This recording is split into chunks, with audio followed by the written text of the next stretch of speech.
Y voy a ir contigo, querido Jesús Esquivel, periodista. Estás en Washington. Jesús, ¿cómo estás? Bien, Joaquín, buenas tardes. A ver, cuéntame. Ya dijo el Mayo Zamada, tú que eres un especialista, eh, que se va a declarar culpable de dos cargos, lo que deja Es- lo que deja en claro que pues ya llegó un arreglo con el gobierno de Estados Unidos, con los fiscales. Jesús. está llegando a un acuerdo, el cual va a formalizar el próximo lunes a las 10 de la mañana, hora de la Ciudad de México, que es la audiencia que está programada en la Corte Federal del Distrito Oeste en Brooklyn, Nueva York, ante el juez Brian Cogan.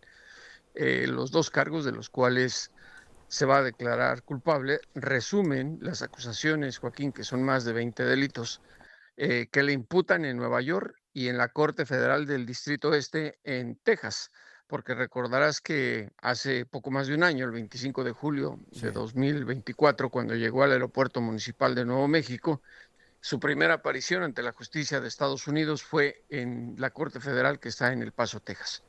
Y esto es un procedimiento burocrático judicial para evitar que si se declara culpable en Nueva York tenga que hacer lo mismo en la Corte de Texas. Están uniendo los dos encauzamientos y eso es lo que va a pasar. Una vez que acepte su culpabilidad, cuando el juez le lea los delitos, anunciarán que tienen un acuerdo de cooperación ya de manera formal y será lo último que sabremos del capo de capos del cártel de Sinaloa. Ahora Jesús, obviamente, ya ha adelantado información, porque si no adelanta No, información, pues no puede no, no, no, llegar. ¿Todavía no? no, no. No se puede hacer nada hasta que no tiene la aceptación del juez. Hay demasiadas especulaciones en México de gente que nunca ha puesto un pie en una corte federal en los Estados Unidos, que desconoce el procedimiento judicial y que hablan de una lista negra. Ah, Eso no existe. sí, en eso estoy de acuerdo. Todo testigo protegido o cooperante tiene que tener el aval de una corte federal. Y a partir de ahí, por eso dije, después de lo que ocurra el lunes, empezará bajo las condiciones, los acuerdos que hizo, a dar la información que busquen los fiscales de acuerdo a los procesos en curso que ya tienen de investigación en contra de narcotraficantes, de políticos, de militares, exmilitares y lo que quieras poner de ambos lados de la frontera, porque también en Estados Unidos hay Obvio. narcos y es un procedimiento que no vamos a conocer, porque son investigaciones bajo un sello judicial que ni siquiera el Departamento de Justicia de Estados Unidos ni el presidente de los Estados Unidos están autorizados a ver. Ese curso se presenta hasta que se tienen las evidencias de cierta persona acusada y es avalado por un gran jurado en los Estados Unidos. Y para resumir, te doy un caso muy claro. Sí, Estados Unidos, los fiscales jamás le avisan a nadie que los están investigando. ¿Por qué? Pues la persona investigada se ampararía o se escondería claro. y tampoco les quitan la visa. Al contrario, se las dejan para que lleguen solitos, como ocurrió con el general Salvador Cienfuegos Cepeda. Así de fácil. Ahora, dime Jesús, eh, ¿cuál es la diferencia de este caso con el de Genaro García Luna? ¿Hay alguna o no? Sí, hay bastantes. En Dime. primer lugar, a Genaro García Luna, cuando fue detenido en 2019, inmediatamente los fiscales le ofrecieron un acuerdo de cooperación. Él lo rechazó. Él pensó que le iba a ganar a las evidencias que presentaron en su juicio los fiscales del Departamento de Justicia y supuso que el jurado calificador, que son ciudadanos comunes y corrientes que lo declararon culpable, eh, le iban a decir que era inocente. Y aquí hay otra cosa, la diferencia. Estamos hablando de un narcotraficante, Joaquín, que era el verdadero poder Sí. detrás del cártel de Sinaloa, que estuvo durante más de 4 décadas metido en el narcotráfico, que era el que negociaba los pleitos que tenía su compadre Joaquín El Chapo Guzmán, lo era con las otras fracciones del cártel de Sinaloa, como los Beltrán Leiva, con los Arellano Félix, los que quieras, tenía autoridad. Es un diamante en bruto para pulir los fiscales y sacar la información. Esa es la gran diferencia. Así es, porque además intocable e intocado, ¿eh? jamás lo capturaron. No se ha esclarecido y creo que ni se esclarecerá la forma en que llegó a los Estados Unidos. Y ese forma parte de, supongo yo, del acuerdo que tendría que haber firmado con los fiscales. Ahora, dime Jesús, estoy hablando con Jesús Esquivel, periodista especialista en ese tema. En el caso de Ovidio Guzmán, a él le concentraron el proceso de la Corte de Nueva York en la Corte Federal Norte de Illinois, la que está en Chicago, ¿no? Ok. Mira, el caso de Ovidio es muy distinto. A ver. Ovidio es uno de los juniors en el cártel de Sinaloa, no es tan importante como es el Mayo Zambada. Ve Sí, el por trato supuesto. que le están dando, por ejemplo.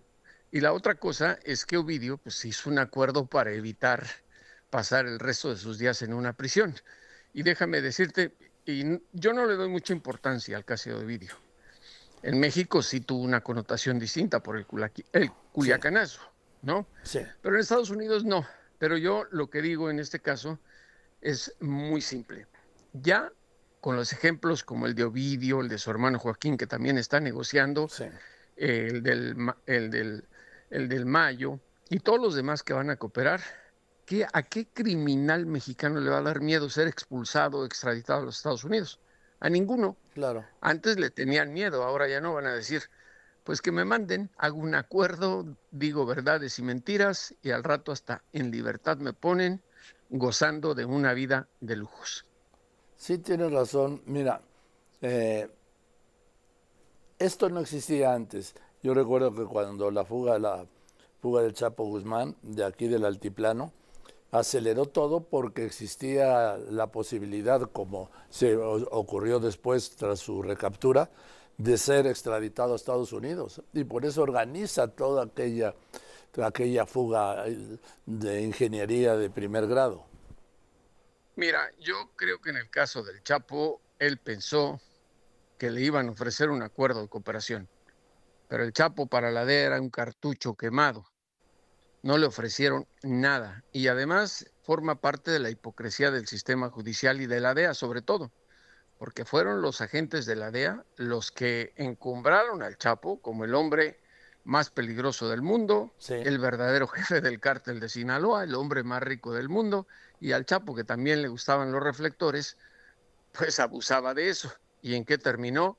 En una prisión de alta seguridad en Flores, Colorado, donde va a morirse y de ahí solo va a salir con los tenis por delante. Ahora, yo coincido contigo, Jesús Esquivel. La pieza clave, la mayor fuente de información que ha obtenido el gobierno de Estados Unidos o el Departamento de Justicia, déjame encuadrarlo en el gobierno de Estados Unidos, es el Mayo Zambada. Nadie más.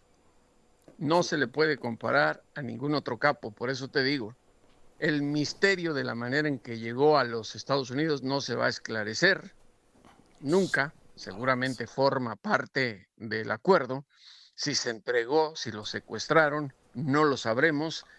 Y tiene información muchísima Toda. de cuantas décadas quieras pensar en el narcotráfico.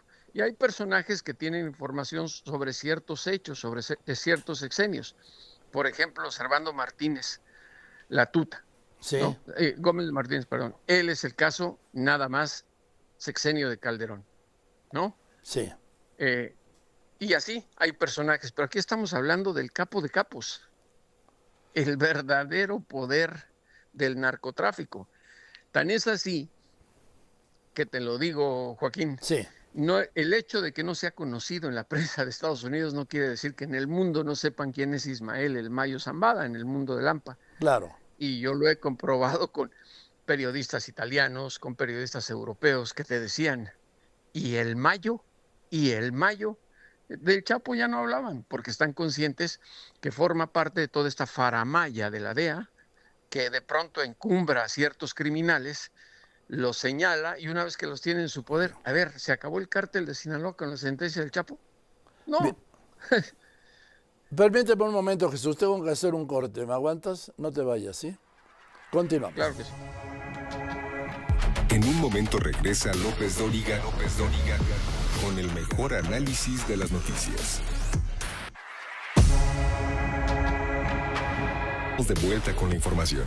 López Dóriga Infórmule. Gracias, querido Jesús, por aguantarme. Ahora, también si sumas todo lo que sabe el Mayo Zambada, más lo que quiera decir, ¿no? Porque es otra de las cosas. Y Ese sí, es el punto con los testigos cooperantes y protegidos. Son criminales. sí, Y no hay nadie que se va a incriminar. No te vas a echar culpa de nada, y mucho menos bajo un acuerdo en el cual los fiscales, bajo la palabra del juez, te dicen: si usted llega a mentir, a manipular sus declaraciones o la información que proporcione, de inmediato queda anulado el acuerdo de cooperación y se le castiga con la pena máxima, que en este caso sería cadena perpetua, porque la pena capital ya se la anularon. sí. Ahora, ¿cómo puedes corroborar muchos dichos? Pues no. Eso ayuda a dar pie a que se abran investigaciones. Y te doy un ejemplo que tiene que ver con el Mayo. Jesús Vicente Zambada Niebla, el Vicentillo, Sí. el príncipe del cártel de Sinaloa, su hijo, su primogénito. Gracias a él, la DEA, el FBI, los US Marshal, ICE y la CIA obtuvieron los números de teléfono de seguridad de Joaquín El Chapo Guzmán Loera, y fue así como lo empezaron a rastrear, cómo lo grabaron, cómo lo detuvieron, y cómo incluso el gobierno mexicano lo extraditó cuando se enteraron de que ya estaba pensando hacer otro túnel o escaparse desde el Ceferezo, donde lo tenían en Ciudad Juárez, Chihuahua, recordarás, Sí, días antes de claro. ser extraditado. Entonces, siempre se tienen que verificar 2 o 3 veces los datos que les proporcione un testigo protegido o cooperante, que también puede mentir deliberadamente. Por eso yo siempre he dicho, ojo, nadie se incrimina, sea político, sea delincuente, sea lo que sea. Y todo eso se tiene que verificar. Por eso es, aunque parezca increíble, a mí seguido que estoy en México, cuando me hablan algunos colegas, me dicen: es imposible que el presidente de Estados Unidos no tome decisiones sobre procesos judiciales. No, la separación de poderes. Y no porque la sociedad estadounidense y su sistema de gobierno sean perfectos, son demasiado imperfectos. Y con Donald Trump demasiado manipulables. Pero está prohibido por la ley que una investigación en curso de fiscales federales en casos criminales sea compartida incluso con el Procurador General de Justicia o Procuradora General de Justicia, y mucho menos con el presidente. Porque si lo hacen, ¿sabes cómo se llama eso? Obstrucción de justicia, y es un delito federal que se paga con cárcel.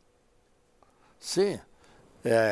El hecho es que ahora, si sumas lo que vaya a revelar el Mayo Zambada, más lo que puedan revelar, pues, ¿cuántos hay? Medio centenar de delincuentes que ha entregado el gobierno. Suman informaciones, y los fiscales, su tarea es atar cabos. Claro. Atar cabos para armar un rompecabezas sobre alguna causa judicial que tengan abierta o que inicien. Y yo siempre menciono el caso de Salvador Cienfuegos Cepeda. No sé si viste o leíste o te enteraste que publiqué un libro, Sí. A sus órdenes, mi general. Bueno, ahí doy cuenta y se corroboró, no son mis dichos, tengo las palabras de los protagonistas. Yo y Alan Fauer, colega periodista del New York Times, nos enteramos con meses antes que estaban investigando a Cienfuegos. Yo se lo comenté al fiscal Alejandro Gertz Manero, a Marta Bárcena, entonces embajadora de México en Washington, y a Marcelo Ebrard, que era el canciller. Estos dos últimos dan su testimonio en mi libro, los entrevisto y dicen: él nos avisó. De hecho, Marta, en la conferencia aquella mañanera cuando López Obrador dice: a mí me dijo la embajadora lo que no dijo López Obrador, y a la embajadora se lo dijo un periodista mexicano. ¿Por qué no publicamos la información, Joaquín? Ni Alan ni tu servidor. el plan era publicarlo juntos en la revista Proceso y en el New York Times, firmado por ambos, porque no podíamos publicar en Estados Unidos señalando, nos dijo un fiscal cuyo nombre no íbamos a dar, porque le íbamos a avisar a un criminal o presunto criminal que lo estaban investigando, que en este caso era Cienfuegos, y no iba a ir solo a Estados Unidos, a Disneylandia. Íbamos a cometer un delito en Estados Unidos que se llama obstrucción de justicia. Por eso cuando veo los columnistas mexicanos que nunca han puesto un pie en una corte federal en Estados Unidos y que hablan como dueños de la verdad, hay una lista negra, no hago más que reírme en su cara. Y digo, a ver qué lista negra, si no conoce ni el procedimiento de las leyes de Estados Unidos. Y es una vergüenza para nosotros los informadores, mi querido Joaquín. Sí, yo tampoco creo en esta versión o esa historia de la lista negra, que incluso no solo han mencionado la lista negra, sino que han hablado de quiénes están en esa lista negra. Además, imagínate. Ahora bien, yo me imagino, pero eso ya es una suposición personal y que tiene lógica, que muchos que pudieron haber estado involucrados directo o indirectamente cuando el Mayo era el capo de capos por décadas, han de estar nerviosos. Sí. Yo digo Jesús, que están al borde de un ataque de nervios. Seguramente. Y otra cosa, creo que van a evitar viajar a los Estados Unidos. Sí. Por aquello de no te entumas. Sí, mejor vamos a Japón o a Madrid o a Portugal, ¿no? No, pues a Madrid, que ya se puso de moda de estar recibiendo ampones. En fin.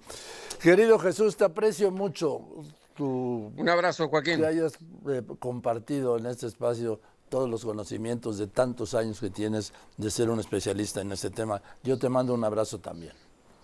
Un abrazo igualmente, Joaquín. Hasta luego. Gracias. Jesús Esquivel, periodista especialista en este tema. Y el Mayo Zambada es el jefe de jefes. Pero más lo que digan los demás, estamos hablando de más de medio centenar. ¿Van a poder hacer un mapa exacto allá los fiscales de cuál es la realidad del crimen organizado? Que nadie ha tenido, nunca.